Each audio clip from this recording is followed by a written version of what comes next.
Hi guys! Oh, wait. At yung ganang boses ko. Ulit.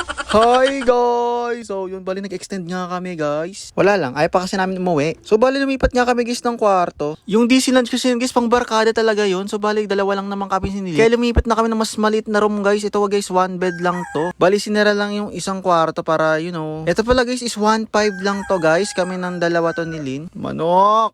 Titinola kita.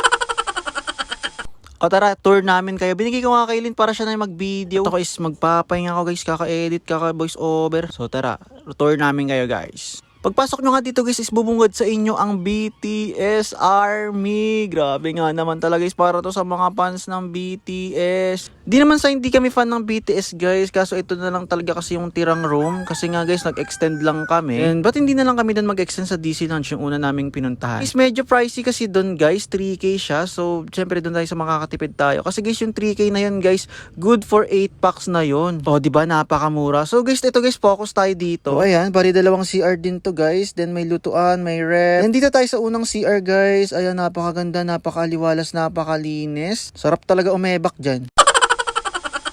Dito naman guys sa pangalawang CR, same din guys, napakaganda, napakalinis, and may salamin pa guys. Ito pala ang unang kwarto guys, ayan, napakaangas, ayan, bali dalawang double deck pala to. So guys, ito kasi guys is pang barkada rin talaga to. Good for 8 packs to 10 packs na to guys. So yun, bali pinalak na lang namin to guys kasi hindi rin naman talaga namin magagamit to. Dalawa lang naman kami nilin, and then hindi kami pwedeng lumipat sa ibang kwarto kasi nga baby pa ang ating mga adjunakis dito guys. So ito naman yung isang kwarto guys, ito yung may TV. Okay, so yan, BTS pa rin to guys. Ayan, BTS team tayo pa din dito guys. Pati hanggang 4 naka BTS guys. Ito pala ang rep guys. Napakaganda rin ng rep guys. Pwede kayo maglagay ng kung ano-ano dyan. Baboy, mga karne-karne nyo. Complete set din to mga guys. Ayan, may oven, may heater, may rice cooker.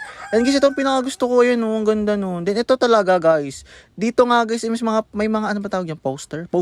May mga tayo pa na BTS guys. So yun, sila nakita nyo ang landi. Kahit di niya yan kilala guys kung sino yan, nasabi niya lang sa akin kamukha ko daw kasi yun. Sino ba yan guys niyakap niya? Paki-comment nga guys kung sino yung niyakap niya. So ayan guys, perfect nga talaga to guys sa mga BTS fan dyan. Starting price nga pala ng room na to guys is 1.5. So pag couple guys 1.5. Siyempre guys, add na yun guys pag barkada kayo. At ito guys, add ko lang, pati ba naman ang kutsara tasa guys, BTS pa din. Grabe naman yung kutsara guys, kulay violet. So yun guys, kung gusto nyo rin magpabook dito guys, just PM this page guys. Sobrang dami lang unit dito guys, pili lang kayo.